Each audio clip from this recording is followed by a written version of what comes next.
اعوذ باللہ من الشیطان الرجیم بسم اللہ الرحمن الرحیم الحمد للہ الذی لا یبلغ مدحته القائلون ولا يحصي نعماءه العادون ولا يعدي حقه المجتهدون الذي ليس لصفته حد محدود ولا نعت موجود ولا وقت معدود ولا أجل ممدود فطر الخلائق بقدرته ونشر الرياح برحمته الصلاة والسلام على الرسول المسدد المصطفى الأمجد المحمود الأحمد سيدنا ومولانا ومولى الكونين جد الحسن والحسين عاني أبا القاسم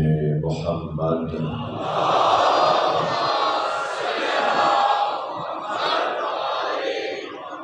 وآله الطيبين الطاهرين المعصومين الذين قال الله إنما يريد الله ليذهب عنكم الرجس أهل البيت ويطهركم تطهيرا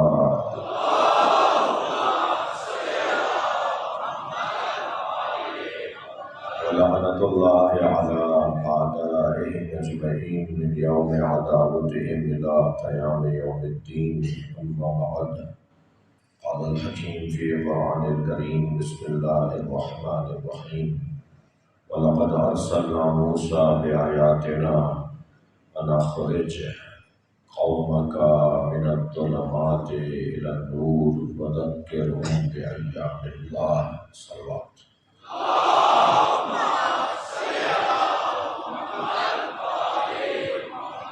ایک اور بلند صلوات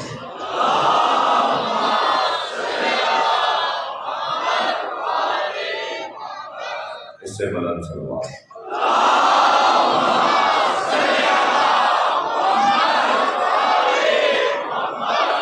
تھوڑا تھوڑا سا آگے آ سکتے ہیں ایک صلوات پڑھتے ہوئے کچھ آگے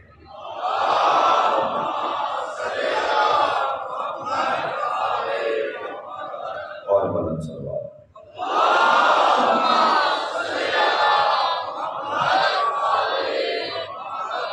اور بھی بلند صلوات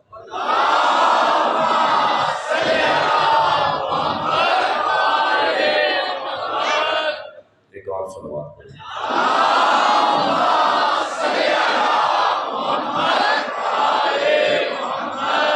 سورہ مبارکہ ابراہیم آیت نمبر 5 اللہ اپنے اس کلام میں حضرت موسیٰ علیہ السلام کے واقعے کو بیان کر رہا ہے اور واقعہ یہ ہے کہ حضرت موسیٰ نے جب اپنی امت کو فرعون کے شر سے بچایا اور اسے نجات دلوائی، بلکہ لفظ بہتر کروں جب اسے نجات دلائی، تو اس دن کو اللہ نے یوم اللہ قرار دیا ہے۔ امت موسیٰ افضل ہے یا امت مصطفیٰ؟ امت مصطفیٰ افضل ہے امت موسیٰ علیہ السلام سے، یعنی حضرت موسیٰ کی امت سے سرکار دو جہاں کی یہ آخری امت افضل ہے۔ تو اگر حضرت موسیٰ اپنی امت کو نجات دلائیں تو وہ یوم اللہ ہو جائے، اور اگر امت مصطفیٰ کو حسین نجات دلائے، صلوات پڑھ لیں محمد۔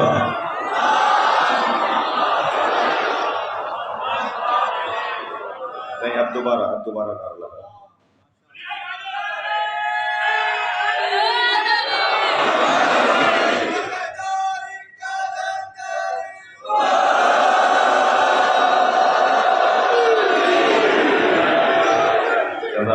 ماشاءاللہ، امت مصطفیٰ کو نجات دلوانا دینا وہ امام حسین کا ہنر ہے۔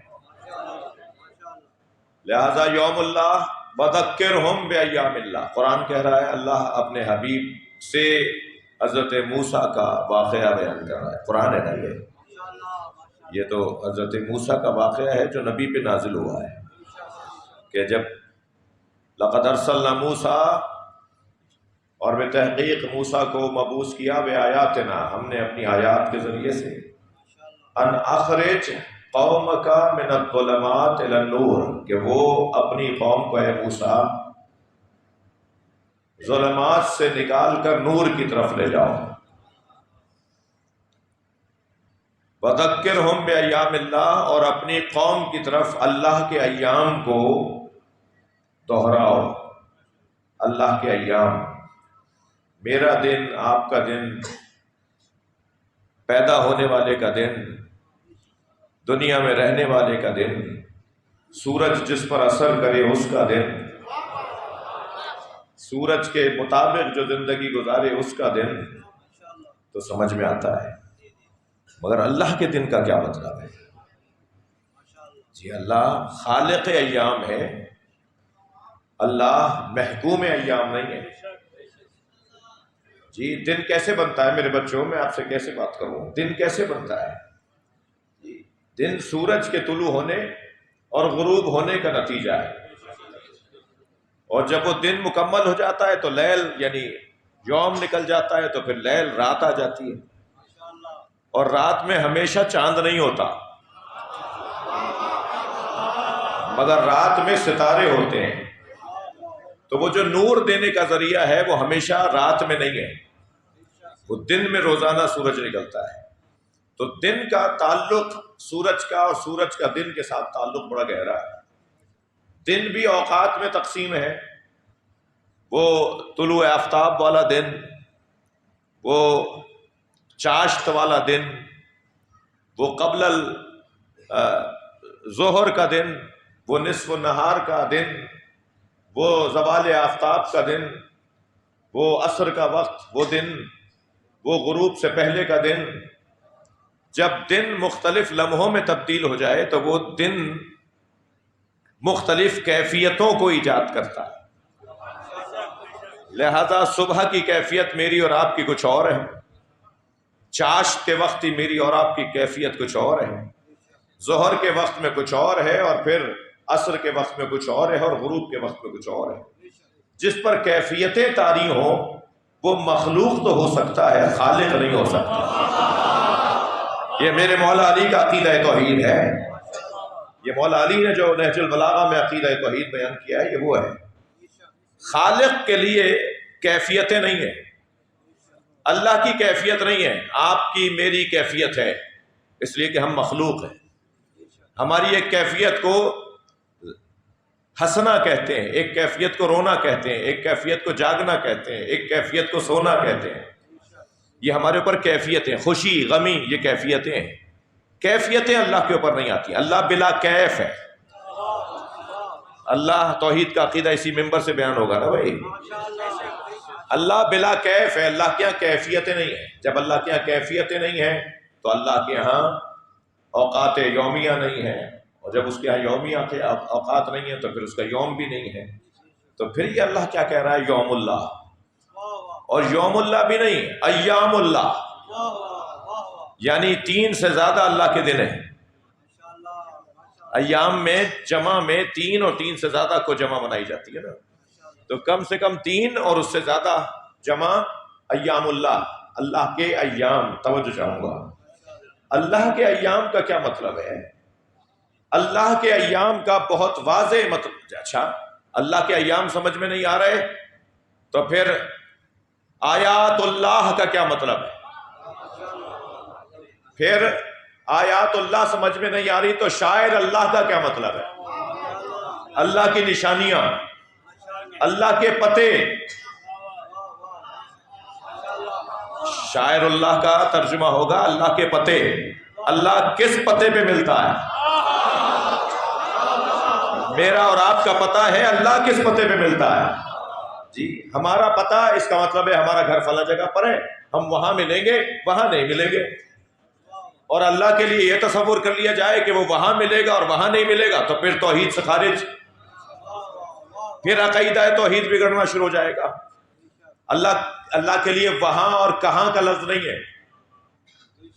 جو لفظوں کو مولا علی نے روکا ہے نا کہ اللہ کے لیے مت بولو، ان میں سے ایک لفظ یہ ہے کہ اللہ کے لیے وہاں یہاں کا لفظ مت بولو، اس لیے کہ جو وہاں ہے یہاں نہیں ہے، اور جو یہاں ہے وہاں نہیں ہے، جو کہیں ہو اور کہیں نہ ہو وہ میں اور آپ تو ہیں، خالق نہیں ہے۔ بھائی سن لیجئے توحید بھی مجھ سے، صلوات پڑھیں ذرا محمد و آلہ۔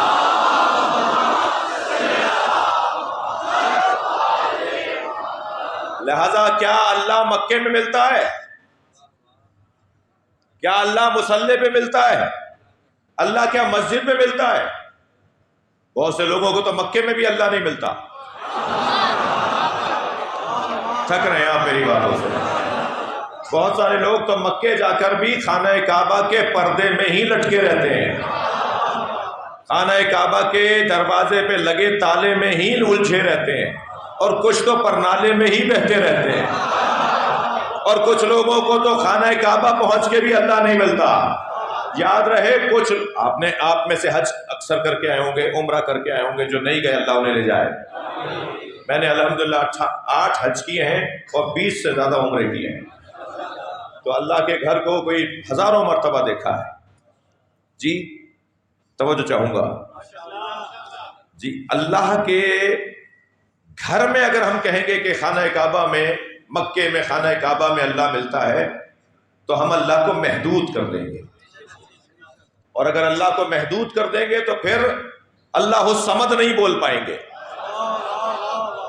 تھوڑی گردن ہلاؤ بھائی، تھوڑی بات کرو۔ اگر اللہ کو ہم محدود کر دیں گے تو اللہ الصمد نہیں بول پائیں گے۔ اللہ بے نیاز ہے، اللہ صمد ہے، بے نیاز ہے۔ اللہ کا جسم کیوں نہیں ہے؟ چلو تھوڑا سا اور مجھ سے سن لو بھائی۔ اللہ جسم نہیں رکھتا۔ ہم اپنے بھائیوں سے اختلاف کرتے ہیں کہ اللہ اپنی ٹانگ جہنم میں ڈالے گا، ہم ان سے شدید اختلاف کرتے ہیں۔ توہین صحابہ پر بل پاس کرنے والوں،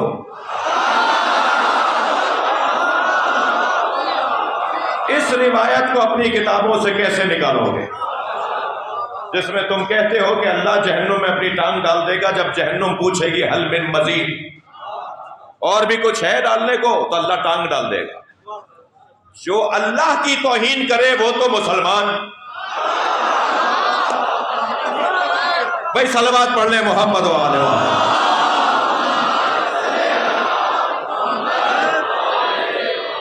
ہم اپنے بھائیوں سے شدید اختلاف ہے، علمی اختلاف ہے بھائی، علمی اختلاف ہے۔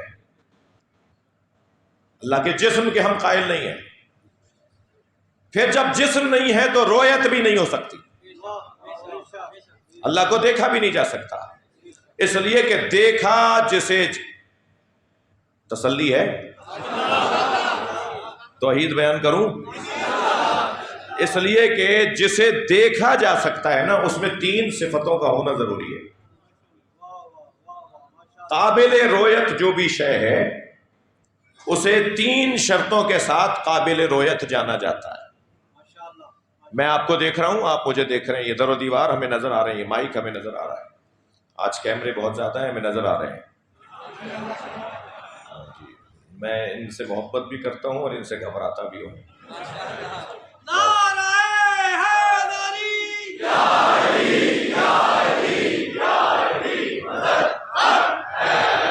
اس لیے کہ یہ ہمارے مہربان کلپ کاٹنے میں بڑے ماہر ہیں، اور آگے پیچھے کا کچھ پتہ نہیں، بیچ میں سے جو ان کی کام کا کلپ ہوتا ہے جس پہ یوٹیوب پر انہیں کچھ، یہ تو آپ بول رہے ہیں، میں نے ممبر سے کچھ نہیں کہا جی۔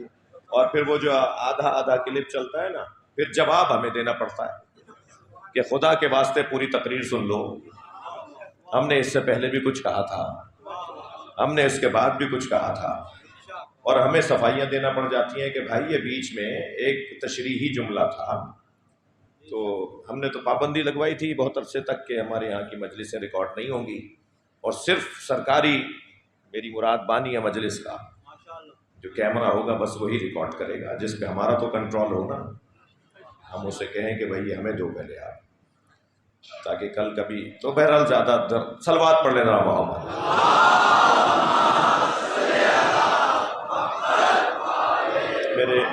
بچے اس بات کا خیال رکھیں گے کہ آدھی آدھی بات نشر نہیں کریں گے، اس کے کلپ ولپ نہیں کاٹیں گے، بات پوری نشر کریں گے، بات آگے بڑھے۔ جسے دیکھا جا سکتا ہے نا، قابل رویت جو ہے، اس میں 3 شرطوں کا ہونا ضروری ہے۔ سب سے پہلی شرط اس میں ہونا، اس کے لیے قابل رویت منظر کے لیے جو نظر آئے، اس کے لیے پہلی شرط یہ ہے کہ اس کا جسم ہونا چاہیے، اس لیے کہ جسم پر ہی جوہر چڑھتا ہے جسے رنگ کہتے ہیں، اور جس پہ رنگ نہیں ہوتا وہ نظر نہیں آتا، اور رنگ چڑھتا ہی جسم پر ہے۔ آپ ہوا پہ رنگ چڑھا کے دکھائیے، ہوا جسم نہیں ہے نا، اس پہ رنگ چڑھائیے ذرا۔ اس ممبر پہ رنگ چڑھا ہوا ہے، ان دیواروں پہ رنگ چڑھا ہوا ہے، آپ نے اور میں نے کالے سفید مختلف کلر کے کپڑے پہنے ہوئے ہیں، ہمارا رنگ کالا گورا ہے اس لیے کہ جسم ہے، جسم پر جوہر چڑھتا ہے، جوہر یعنی کلر، رنگ۔ جی، جسم پر رنگ چڑھے گا تب ایک شرط پوری ہوگی۔ دوسری شرط یہ ہے کہ دیکھنے والے کے پاس نور ایسا ہو جو اس پر غالب آئے۔ ابھی اگر یہ کیمرے روشنیاں جلائے ہوئے ہوتے نا، کیمرے چلائے اس کی لائٹ جل رہی ہوتی تو میں آپ کو نہیں دیکھ پاتا، کیونکہ یہ روشنی میری آنکھ پر غالب آ جاتی۔ سورج کو دیکھ پاتے ہیں ہم؟ سورج ہمیں نظر ہی نہیں آتا، ایک لمحے کے لیے دیکھتے ہیں آنکھیں بند ہو جاتی ہیں، اس لیے کہ وہ نور ہماری اس نور سے پر غالب ہے۔ بہت بڑی روشنی سامنے جل رہی ہو ہمیں نظر نہیں آئے گا، تو جسے دیکھا جائے گا، جسے دیکھنا ہے، لازم ہے کہ اس پر ہماری آنکھوں کا نور غالب آئے۔ تیسری شرط قابل رویت وجود کے لیے یہ ہے کہ مناسب فاصلہ ہونا چاہیے۔ اگر مناسب فاصلہ نہیں ہوگا تو نظر نہیں آئے گا۔ آپ اپنے ہی ہاتھ کو آنکھ پہ رکھ کے ذرا بتائیے کیا نظر آ رہا ہے؟ آپ کوئی تحریر، کوئی کاغذ، کوئی بھی شے اپنی آنکھ پر رکھ کر بتائیے کہ کیا نظر آ رہا ہے، نظر ہی نہیں آئے گا۔ آپ سے کہا جائے گا ذرا دور ہٹاؤ، ذرا پڑھ کے بتائیے، بھائی کہیں گے دور ہٹاؤ۔ وہ آپ مناسب فاصلے پر لے کے جائیں گے تو آپ کو تحریر نظر آئے گی۔ فاصلہ ہونا ضروری ہے۔ یہ تینوں باتیں روشن ہیں؟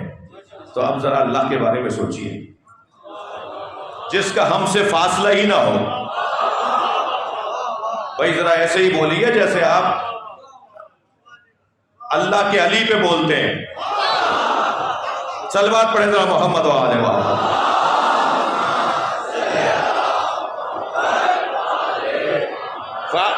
اللہ کہہ رہا ہے نحن اقرب من حبل الورید، میں تو تمہاری رگے جان سے بھی زیادہ قریب ہوں۔ میں تم میں سے کس سے دور ہوں؟ تم مجھ سے دور ہو، مگر میں تم میں سے کسی سے دور نہیں ہوں۔ تو اللہ تو دور ہی نہیں ہے، جب فاصلہ ہی نہیں ہے تو فاصلہ مناسب ہوگا تو دیکھیں گے۔ دوسری شرط یہ ہے کہ جسم ہو تو جوہر بنے، جوہر چڑھے، جوہر چڑھے گا تو نظر آئے گا۔ اللہ کا تو جسم ہی نہیں ہے، اللہ کا جسم نہیں ہے۔ اچھا کیوں جسم نہیں ہے؟ بچے ذرا غور سے سن رہے ہیں، مجھے میرے اوپر یہ ان کا احسان ہے۔ کیوں اللہ کا جسم نہیں ہے؟ اس لیے کہ جسم مکان کا محتاج ہوتا ہے۔ بڑی عنایت، بڑی عنایت، آپ مجھے برداشت کر رہے ہیں، سن رہے ہیں۔ جسم مکان کا محتاج ہوتا ہے، اور مکان حدوں کا محتاج ہوتا ہے، اور جس کی حدیں بن جائیں اس کا پڑوس بنتا ہے، اور جس کی حدیں ہوں وہ محدود ہو جاتا ہے، اور جو محدود ہو جائے وہ صمد نہیں رہتا۔ صمدیت کے لیے لازم ہے کہ وہ محدود نہ ہو، اور جسم آپ کا وہاں ہے، یہاں نہیں ہے، میرا یہاں ہے، وہاں نہیں ہے۔ جی ہمارا جسم وہاں ہے، آپ کا وہاں ہے، میرا یہاں ہے۔ یہ ہماری، آپ کے برابر والا آپ کی حد ہے، آپ کے پیچھے والا آپ کی حد ہے، آپ کے آگے والا آپ کی حد ہے۔ حدوں میں جو محدود ہو جائے وہ سمجھ نہیں رہتا، تو اللہ کا جسم نہیں ہے۔ نور کا تو عالم یہ ہے کہ جب ہم سے سورج برداشت نہ ہوتا ہو، بھائی میں ابھی اس نور کی بات نہیں کر رہا جس کے طفیل سے سورج بنا ہے، اسے فاطمہ زہرا کہا جاتا ہے۔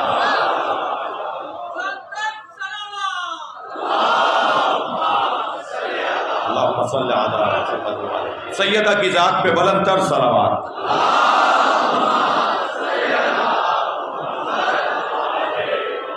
سیدہ کی برکت سے، سیدہ کے نور سے اللہ نے چاند اور سورج کو بنایا۔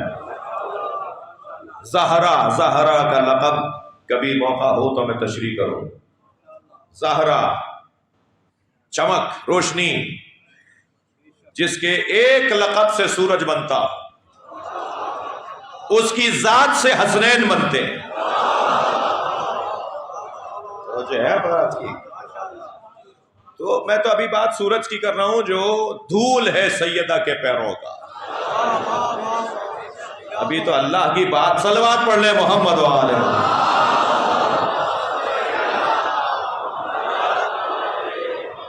اور پھر جو سیدہ کا بھی خالق ہے، اس اللہ کا نور کیسا ہے؟ نور السماوات والارض، اس کا نور غالب ہے ہر نور کے اوپر، تو پھر ہمیں وہ کیسے نظر آئے گا؟ جو میرے بھائی قیامت میں اللہ کو دیکھنے کے منتظر ہیں، مجھے ان سے ہمدردی ہے، اور ہمدردی اس لیے ہے کہ کم سے کم ان کے مزاج میں بھی انتظار ہے۔ وہ قیامت میں اللہ کو دیکھنے کے منتظر ہیں، مجھے ہمدردی اس لیے ہے کہ وہ کسی حد تک ہمارے ساتھ ہیں۔ فرق یہ ہے کہ وہ ناممکن کے منتظر ہیں، ہم ممکن کے منتظر۔ صلوات پڑھ لیں نبی اور آل نبی پر۔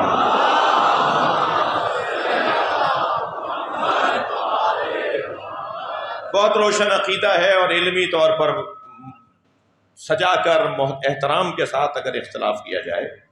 میں اسی شہر میں حضرت مولانا طارق جمیل کے مدرسے جامعۃ الحسنین گیا، اور پھر اس کے بعد تلمبہ بھی ان کے جامعۃ الحسنین گیا، اور پھر وہ بھی ہمیشہ شفقت فرماتے ہیں۔ تو وہاں بھی ایک بہت بزرگ عالم دین نے اس سے کہا کہ ہمارے پاس آپ کے کلپس موجود ہیں، آپ ہمارے خلاف بھی کوئی بات کرتے ہیں تو اتنے پیار سے کرتے ہیں۔ یقین جانیے میرے بعض دوست میرے ساتھ تھے، انہوں نے کہا اتنے پیار سے کرتے ہیں کہ ہمیں وہ برا نہیں لگتا۔ تو اگر علمی گفتگو، ادب، احترام، تہذیب، اخلاق کے دائرے میں ہو تو آپ کی بات سنی جائے گی، اور اگر آپ ایک بات بھونڈے انداز سے کریں، چڑھا کر کریں، چٹکی بھر کے کریں، تو اس سے بات تو جائے گی نہیں، اختلاف اور ہو جائے گا، فساد اور آ سکتا ہے۔ تو میرا اس وقت بھی سنی شیعہ میرا مجمع، میرے محترم تشریف فرما ہے، اہل سنت تشریف فرما ہے۔ میں خود جتنا بڑا شیعہ ہوں اتنا ہی بڑا سنی بھی ہوں۔ اچھا یہ شیعوں نے داد دی ہے مجھے۔ صلوات پڑھ لیں ذرا۔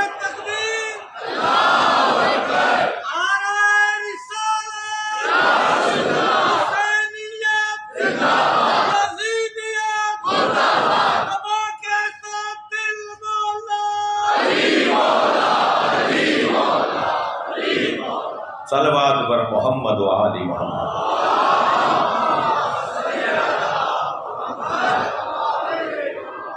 تو یہ ایام اللہ کا کیا مطلب ہے؟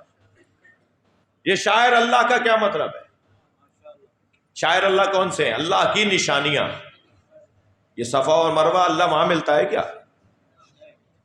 جی یہ جو جانور ہے قربانی کا جسے شاعر اللہ کہا گیا ہے، اللہ اس کو دیکھ کر ملتا ہے کیا؟ پھر شاعر اللہ کا کیا مطلب ہے؟ اللہ کی نشانی ہے۔ پھر حبل اللہ کا کیا مطلب ہے؟ اللہ کی رسی۔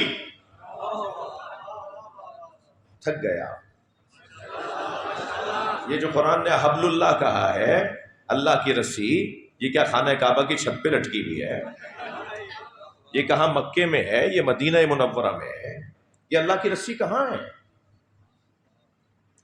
جس میں اللہ ارشاد فرمائے وَاعْتَصِمُوا بِحَبْلِ اللَّهِ جَمِيعًا وَلَا تَفَرَّقُوا؟ اللہ کی رسی کو مضبوطی کے ساتھ تھامو۔ جی اللہ کی رسی کہاں ہے جسے پکڑ کر ہم اللہ تک پہنچیں گے؟ پھر یہ صراط المستقیم کہاں ہے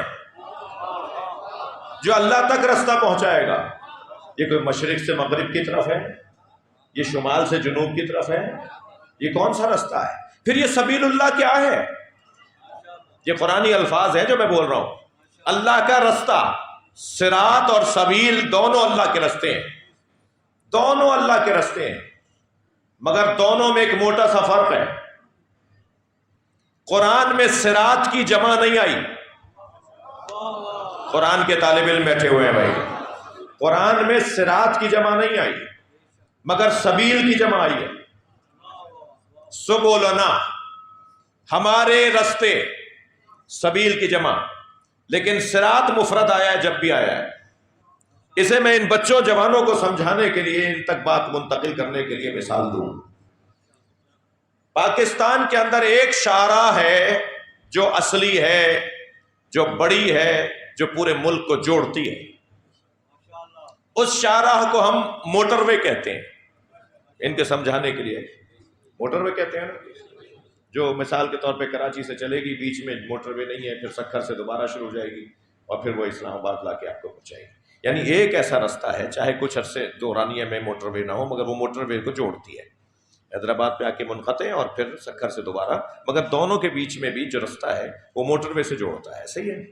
تو ایک رستہ ایسا ہے پورے ملک میں جو آپ کو کراچی سے لے کر مثلاً چلاس تک، اور آپ کو مثال اسکردو تک اور لداخ تک آپ کو لے جائے گی، اور ادھر پیواڑ پارا چنار کے آخری پہاڑیوں تک، پیواڑ تک لے جائے گی. ایسا ہی ہے. تو ایک رستہ ایسا ہے، مگر اس رستے تک پہنچنے کے لیے سینکڑوں رستے ہیں. آپ کے فیصل آباد میں ہی 10 رستے ہوں گے جو موٹر وے پہنچائیں گے.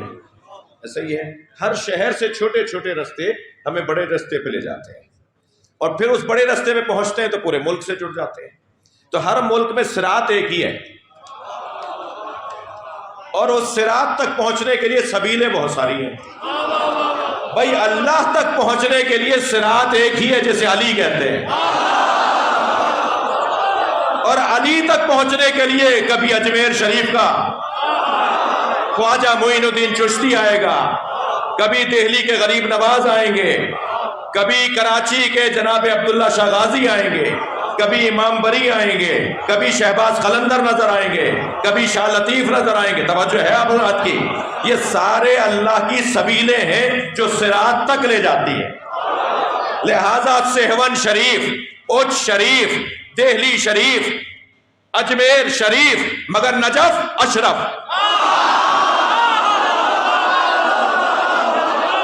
صلوات پڑھ لیں محمد و آل محمد.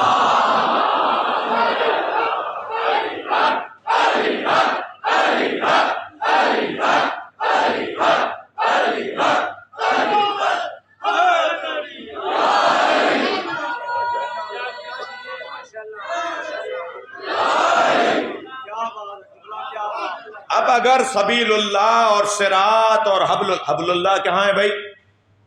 میں نے ایک جملہ کہا، بہت سے لوگوں کو مکے جا کر بھی اللہ نہیں ملتا.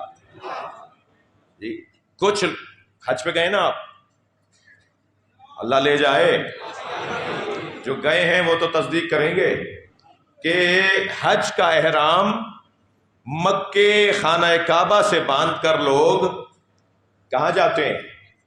منا یا عرفات. ہمارے سنی بھائی پہلے منا جاتے ہیں، پھر دوبارہ منا جاتے ہیں، پھر وہاں سے عرفات آتے ہیں، پھر دوبارہ منا آتے ہیں. اور شیعہ حضرات پہلے عرفات جاتے ہیں اور پھر منا جاتے ہیں، مزدلفہ سے ہوتے ہوئے، مشعر الحرام سے گزرتے ہوئے. ٹھیک ہے. یہ بھی مستحبی فرق ہے، واجبی فرق نہیں ہے. یہ مستحبی فرق ہے. واجب سب کے ہاں، سنی شیعہ کے حج میں ایک ہی بات ہے، کوئی فرق نہیں ہے. سنیوں کے ہاں کوئی 8 طواف کے چکر نہیں ہے، ان کے بھی 7 ہی چکر ہیں. صفا و مروہ کے درمیان شیعوں کے ہاں کوئی 15 چکر نہیں ہے، وہ بھی اہل سنت کی طرح 7 ہی چکر ہیں. جی جانا 1 آنا 2، اس طرح سے 7 ہیں. جانے آنے کو نہیں ملا کر 1 بنائیں گے ورنہ 14 ہو جائیں گے.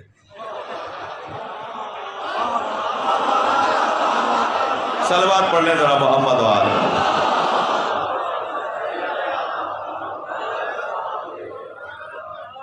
یہ جو حج کے مناسک ہیں، مناسک حج، وہ سب کے ہمارے مشترک ہیں، کوئی فرق نہیں ہے. تو مگر حج کا جب احرام باندھا جاتا، عمرے کا تو باب العمرہ سے، معاف کیجیے گا، مسجد عمرہ سے یا مشعر الحرام مزدلفہ سے یا مشعر الحرام سے جو ہے وہ احرام باندھا جاتا ہے، جو عمرہ جب ہم پہلی دفعہ آ رہے ہوتے ہیں. لیکن حج کا احرام مکے سے باندھا جاتا ہے، اور مکے میں بھی مستحب ہے. تھک رہے ہیں آپ؟ مکے میں بھی مستحب ہے کہ خانہ کعبہ کے قریب کھڑے ہو کے نیت کریں، اور پھر مکے کا احرام باندھنے کے بعد ہم مکہ چھوڑ کر، حج کا احرام باندھنے کے بعد ہم مکہ چھوڑ کر جاتے ہیں۔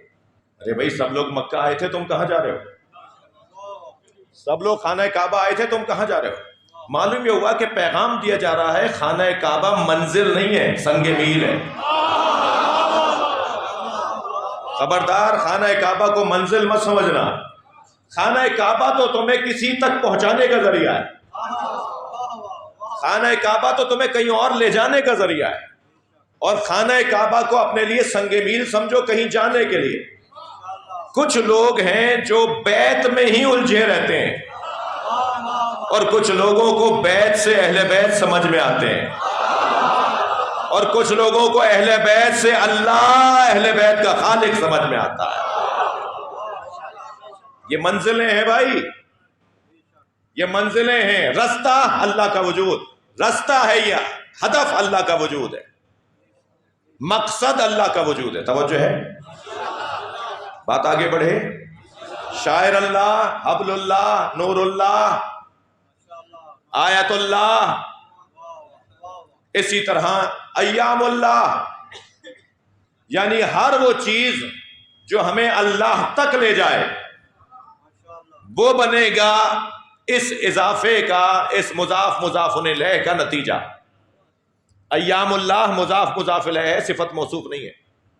شاعر اللہ مضاف مضاف الیہ ہے، یہ صفت موصوف نہیں ہے۔ یہ مضاف مضاف الیہ بیان کر کے ہمیں اللہ کی طرف، ہمیں یوم اللہ کی طرف، اللہ کی طرف لے جایا جا رہا ہے۔ یوم، حبل اللہ، نور اللہ، صراط الہی، ان سب کو کیسے سمجھیں گے؟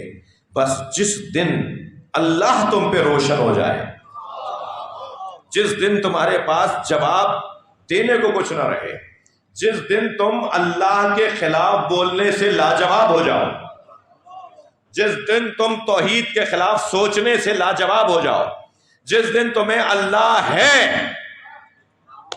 سمجھ میں آ جائے، وہی جگہ صراط ہے، نور ہے، وہی جگہ حبل اللہ ہے، وہی جگہ شاعر اللہ ہے، وہی یوم اللہ ہے۔ جس دن ہمیں، ہمارے پاس، یعنی ہم تو نہیں ہیں الحمدللہ جو اللہ کے مخالف اور اللہ کے منکر ہیں، یا ہمارے ذہنوں میں وہ خناس ڈالتے ہیں، یا ہمارے ذہنوں میں وہ وسواس ڈالتے ہیں، یا ہمارے جوانوں کے ذہنوں میں، ہمارے تعلیمی اداروں کے اندر الٹی سیدھی باتیں ڈالی جاتی ہیں، لیکن جہاں ہم پر یہ روشن ہو جائے کہ وہ ساری دلیلیں جو اللہ کے خلاف ہیں وہ سب باطل اور اللہ ہے ثابت، جس ذریعے سے یہ بات ثابت ہو جائے وہ صراط اللہ ہے، وہ سبیل اللہ ہے، وہ حبل اللہ ہے، وہ شاعر اللہ ہے، وہ یوم اللہ ہے۔ اور اگر وہ یوم اللہ سمجھ میں آ جائے تو پھر سمجھ میں آئے گا کون وجہ اللہ ہے، کون عین اللہ ہے، کون لسان اللہ ہے، کون جنب اللہ ہے، کون رجل اللہ ہے، کون ولی اللہ ہے۔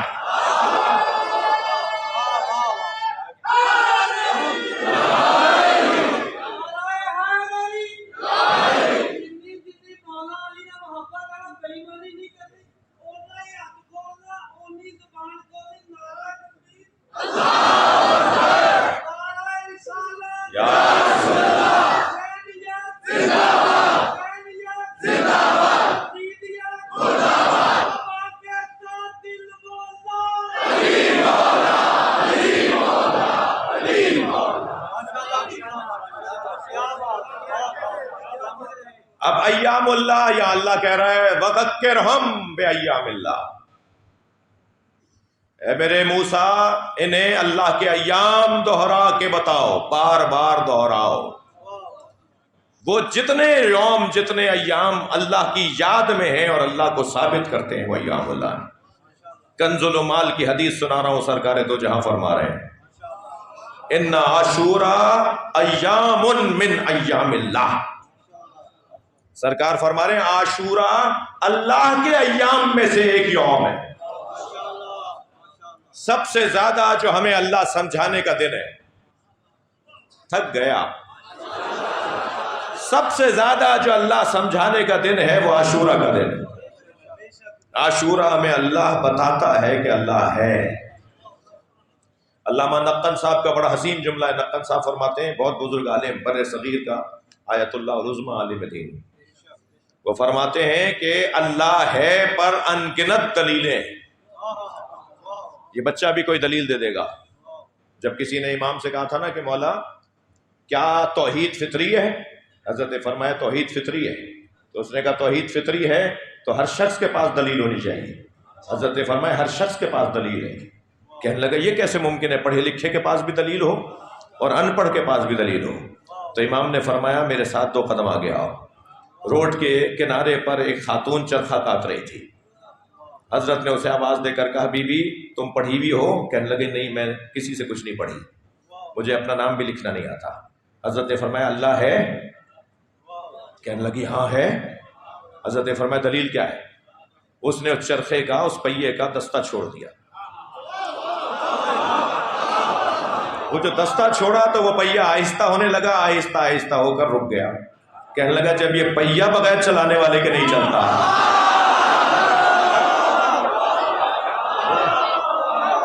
تو یہ ساری کائنات بغیر چلانے والے کے کیسے چل رہی ہے؟ صلوات پڑھ لیں محمد و آل محمد.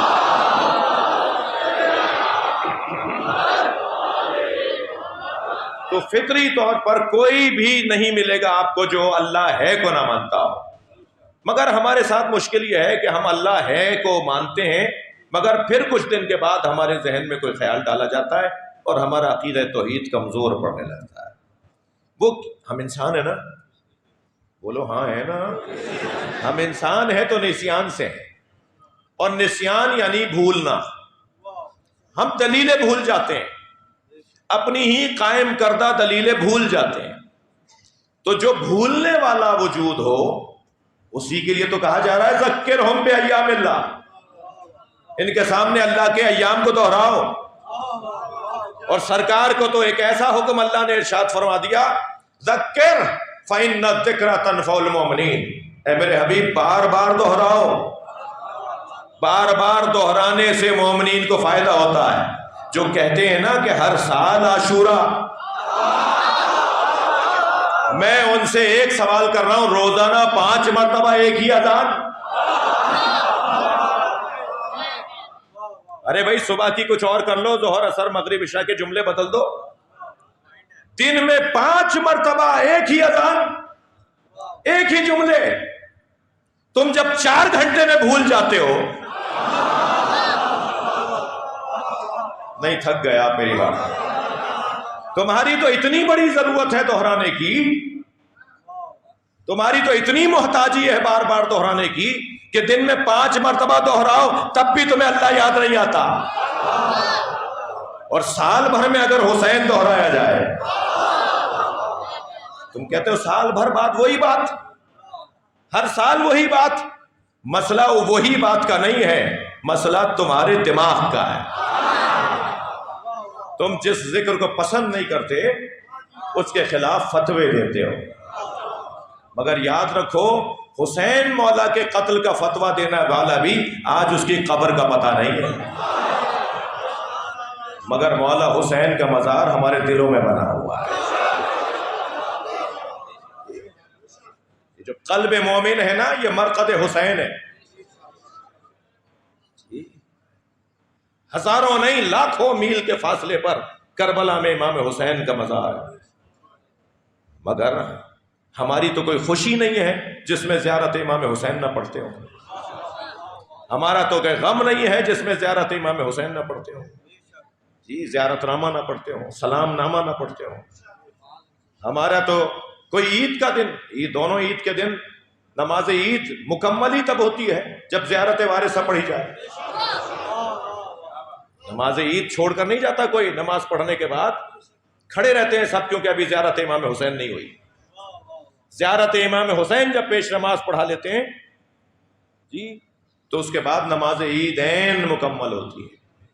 ہم نماز واجب روزانہ 5 پڑھتے ہیں، 5 نماز کے بعد ہماری نماز میں تو حسن بڑھ جاتا ہے، ہماری نماز کی طاقت میں اضافہ ہو جاتا ہے جب ہم امام حسین کو سلام کرتے ہیں. ہم سال بھر بعد یاد نہیں کرتے حسین کو. اور یاد رہے جو نماز حب حسین کے بغیر ہو وہ نماز منہ پہ ماری جائے گی۔ سرکار نے کیا فرمایا؟ صلو کما رأیتمونی اصلی، نماز ایسے پڑھو جیسے مجھے پڑھتے ہوئے دیکھ رہے ہو۔ تو نبی نے نماز کیسے پڑھی؟ سجدے میں سر ہے، پشت پہ حسین ہے، ایسے پڑھی ہے نبی کی نماز۔ اور ایک دفعہ ہوتا نا تو شاید کوئی محترم صحابی کہتے کہ اس دن میں نماز میں نہیں تھا،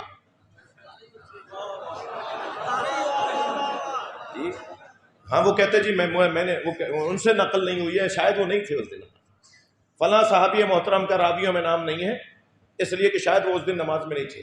24 مرتبہ یہ ہوا، امام حسین نبی کی پشت پہ آ کے بیٹھے ہیں، یہ ایک دو دفعہ نہیں ہوا، 24 مرتبہ ہوا کہ کوئی بھی رہنے نہ پائے۔ تھک رہے ہیں آپ میری باتوں سے؟ حضرت عبداللہ ابن مسعود فرماتے ہیں کہ ایک دن جب نبی کا سجدہ طول پکڑنے لگا تو میں بالکل نبی کے عقب میں تھا۔ جب میں نے دیکھا کہ سجدے میں ذکر پر ذکر بڑھ رہا ہے، اچھا یاد رہے حسین کے آنے سے، حسین کی یاد میں سجدہ مختصر نہیں ہوتا، طویل ہو جاتا ہے۔ حسین مولا کے نام پہ نماز چھٹتی نہیں ہے،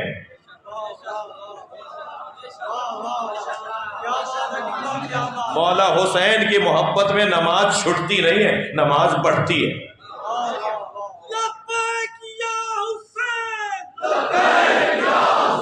مل کر لبیک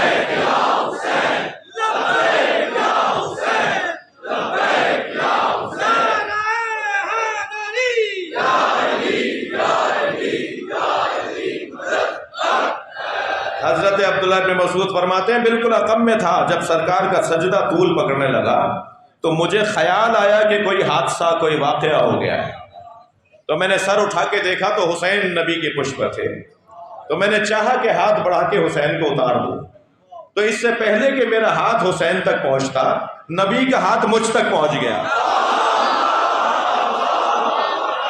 صلوات پڑھنے محمد و آل محمد۔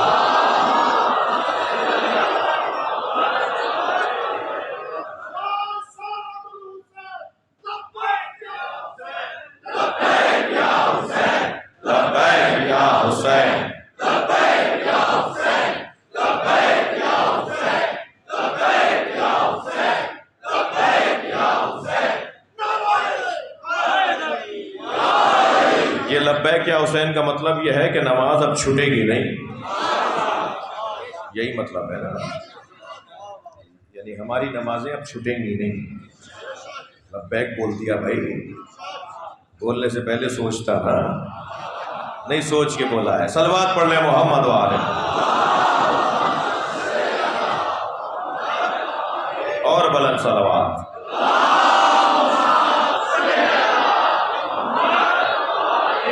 کوئی گناہ ہم سے نہ ہو اس توفیق کے لیے بلند صلوات۔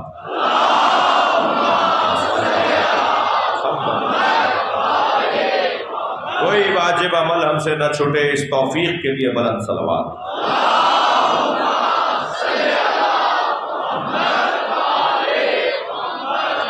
بات آگے بڑھے۔ یوم اللہ، یوم عاشورہ، یوم عاشورہ یوم اللہ ہے۔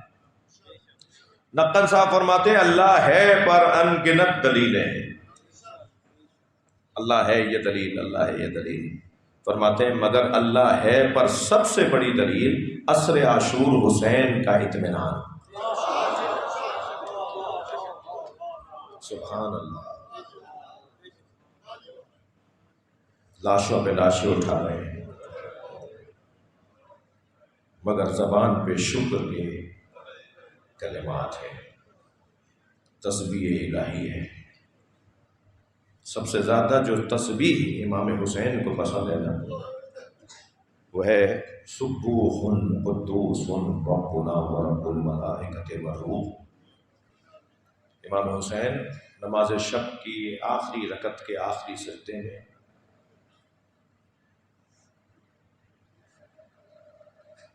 اس تسبیح کو کثرت سے پڑھتے ہیں۔ حسین کے گلے پہ جب خنجر چل رہا تھا تو ہر ضربت پہ اللہ کی تسبیح تھی، بلکہ جب اس سے پہلے حضرت علی اصغر کا لاشا اٹھایا جو سب سے زیادہ امام حسین کے لیے امتحان کی گھڑی تھی، لاشیں تو بہت اٹھائے اور خوب روئے، اس لیے کہ جو انسان ہوتا ہے نا اس کا دل نرم ہو، تو امام حسین تو انسان کامل بھی نہیں، انسان اکمل ہے۔ عام انسان کا دل نرم ہوتا ہے، جو انسان کامل ہو اس کا دل اور نرم ہوتا ہے، جو انسان اکمل ہو اس کا اور دل نرم ہوتا ہے۔ حضرت ابراہیم کی رحلت پر نبی مکرم زار و قطار رو رہے تھے، ان کے فرزند حضرت ابراہیم، نبی مکرم کے فرزند حضرت ابراہیم کی جب رحلت ہوئی تو آپ زار و قطار رو رہے تھے۔ اتفاق سے امام حسین کی عمر کے تھے، وہ زار و قطار رو رہے تھے، تو نبی کی ایک زوجہ محترمہ نے ام المومنین نے کہا یا رسول اللہ یہ تو کم سن تھا، یہ تو بچہ تھا، تو فرمایا میں خود نہیں تمہیں سمجھا سکوں گا کہ میرا دل ٹوٹ رہا ہے، مجھے رونا آ رہا ہے، میں بے ساختہ رو رہا ہوں۔ یہ جو بے ساختہ رونا ہے نا تو یہ دل کی نرمی کی علامت ہے۔ پھر امام حسین پر تو نبی مکرم امام حسین کی زندگی میں روئے، کہتے ہیں نا زندہ ہو جاوید کا ماتم نہیں کرتے، تو جو شہید ہونے کے بعد زندہ ہو وہ شہید ہونے سے پہلے بھی تو زندہ ہے، تو ان کی زندگی میں نبی کیسے روئے؟ جب حضرت ام سلمہ سے فرمایا رضی اللہ تعالیٰ عنہ میں سفر سے لوٹا ہوں، مجھے کچھ دیر آرام کرنا ہے، جو کوئی ملنے آئے تو اس سے کہہ دینا نبی محو استراحت ہے۔ ابھی حجرے میں گئے، کچھ دیر گزری تھی کہ امام حسین دوڑتے ہوئے آئے، نانی نانا آ گئے؟ فرمایا ہاں حسین تمہارے نانا آ گئے مگر وہ آرام کر رہے ہیں، اور مجھ سے کہا ہے کوئی ملنے آئے تو اسے یہ بتا دینا، تو رک کر دھیمے سے لہجے میں فرمایا مجھے بھی روکا ہے؟ فرمایا تمہارے نانا نے تخصیص نہیں لگائی، یہ نہیں بولا کہ کسے کہنا اور کسے نہ کہنا۔ امام حسین واپس لوٹے، ابھی اس حصے سے لوٹ کر دوسرے حصے میں، مکان کے دوسرے حصے میں دوسری طرف مڑے ہی تھے کہ حجرے سے نبی باہر آئے۔ بی بی فرماتی ہیں سر پہ امامہ نہیں تھا، سرکار کے دوش پر ابا نہیں تھی، پیروں میں نالے بھی نالینے بھی نہیں تھی، اور مجھ سے کہا ام سلمہ تم نے حسین کو لوٹا دیا، اور جلدی جلدی آگے بڑھے، حسین کو گود میں لیا، اپنی آغوش میں لے کر حجرے میں آ گئے۔ بی بی فرماتی ہیں کچھ دیر بعد نبی کے رونے کی آواز آئی، کہتی ہیں آواز جب بڑھنے لگی تو میں مجبوراً حجرے میں گئی، تو میں نے کیا دیکھا حسین کا کرتا اتارا ہوا ہے اور حسین کے سینے کا بوسہ دے رہے ہیں، کبھی حسین کے گلے کا بوسہ دے رہے ہیں، کبھی حسین کے لبوں کا بوسہ دے رہے ہیں، کبھی حسین کی پیشانی کا۔ میں نے کہا یا رسول اللہ ایسے آپ اپنے بچے کو پیار کر کر کے رو کیوں رہے ہیں؟ فرمانے لگے اے ام سلمہ یہی تو وہ حسین ہے جس کے سینے میں گھوڑے دوڑیں گے، جس کو میرے بچے کو کربلا میں بھوکا پیاسا مار دیا جائے گا۔ اجر و کمال اللہ، اجر و کمال اللہ۔ آپ کی آوازیں بلند ہو گئی حضرت دارو، جن کے مذہب میں رونا جائز ہے وہ تکلف کر کے نہ روئیں، کوئی زبردستی نہیں ہے، جہاں رونا جائز ہے۔ ائمہ اہل بیت نے حسین مولا پہ بلند رونے والوں کے لیے دعا کی ہے، امام محمد باقر تو مصلی بچھا کے رونے والوں کے لیے دعا کرتے ہیں، امام جعفر صادق تو دونوں ہاتھ اٹھا کے حسین پہ رونے والوں کے لیے دعا کرتے ہیں، امام رضا تو فرماتے ہیں یبن شبیب، راوی ہیں فرزند شبیب، یبن شبیب جب غم دنیا تمہیں گھیر لے تو دنیا کے غم میں نہ رونا، فب کے لیے حسین، میرے جد حسین میں رو لینا، تمہارا غم ختم ہو جائے گا۔ تو ائمہ اہل بیت نے ہمیں بلند آواز سے رونے کا حکم دیا ہے۔ جب کربلا میں حسین عاشور کے دن لاشیں اٹھا رہے تھے نا، تو لاشیں تو بہت اٹھائے مگر علی اصغر کے لاشیں پہ بہت روئے، کبھی آگے جاتے ہیں انا للہ، کبھی الٹے پیر واپس آتے ہیں رضاً بقضائہ و تسلیما لامرہ۔ وہ بڑا سخت امتحان تھا، اور اس کے بعد جب امام حسین خود میدان میں آئے ہیں تو جو امام نے جہاد اپنے بابا کے انداز کا پیش کیا، اس کی نظیر بھی نہیں ملتی۔ میں منا، میں سرا، قلب لشکر، عقب لشکر، صورت لشکر، جتنا بھی لشکر کے دستے ہوتے ہیں ان سب دستوں کو امام حسین نے مخلوط کر دیا، اور جب دستے کے اندر موجود دوسرے دستے میں داخل ہوئے تو پھر ایک دوسرے کے اوپر تلواریں چلانے لگے، اور امام حسین کا جلال اتنا تھا کہ جہاں گھوڑا بڑھتا تھا وہاں سے فوجیں بھاگتی تھیں، اور بھاگتا ہوا سپاہی جب دوسری طرف جاتا تھا تو اسے سامنے سے حسین آتے نظر آتے تھے، اور پھر آوازیں بلند ہونے لگی، الامان الامان، بچاؤ حسین سے بچاؤ۔ یہ کچھ دیر کے لیے امام نے اپنا ایک عمل دکھایا ہے کہ میں کتنی طاقت اور کتنی شجاعت اور بہادری رکھتا ہوں۔ پھر جب فوجیں بھاگنے لگی نا اور الامان کی آوازیں آنے لگی تو امام گھوڑے کی پشت پہ کھڑے ہو گئے اور پھر نہر کی طرف رخ کر کے کہا، عباس اٹھو میرے بھائی، میری آخری جنگ دیکھو، اجرکم اللہ۔ اور پھر آواز دے کر کہا، عباس تمہارے تو سر کو کاٹ دیا، تمہارے تو بدن کے ٹکڑے ٹکڑے کر دیے، اجرکم اللہ۔ ایک کوفے کا مسافر ہے جو واپس کوفے آتا ہے تو کیا دیکھتا ہے کہ دکانیں بند ہیں، بازار بند ہیں، چہل پہل نہیں ہے، کوئی مرد نظر نہیں آ رہا۔ نام ہے عبداللہ ابن عفیف ازدی۔ وہ کہتا ہے میں جب کوفے میں آیا تو مجھے یہ منظر نظر آیا، پریشان ہو گیا کہ کوفے والے کہاں چلے گئے۔ سوچتا ہوا گھر میں داخل ہوا تو گھر والوں نے استقبال کیا۔ میں نے اپنی بڑی بیٹی سے پوچھا، بیٹا یہ کوفے والے کہاں چلے گئے؟ تو بیٹی نے کہا، بابا کچھ فاصلے پر ایک بیابان ہے جہاں ایک باغی نے خروج کیا ہے، اور حاکم کا اعلان یہ ہے کہ اگر اس باغی کو مارنے نہ گئے تو پھر سزا دی جائے گی۔ کہنے لگا بیٹا اس باغی کا نام کیا ہے؟ کہ بابا نام نہیں بتایا جا رہا، بس کہہ رہے ہیں کہ سب کو جانا ہے اس باغی کو مارنے کے لیے۔ بابا کہیں مخبری نہ ہو جائے، جلدی گھوڑا تیار کیجیے اور آپ بھی چلے جائیے تاکہ آپ کو کوئی سزا نہ ملے، آپ سے حکومت ناراض نہ ہو جائے۔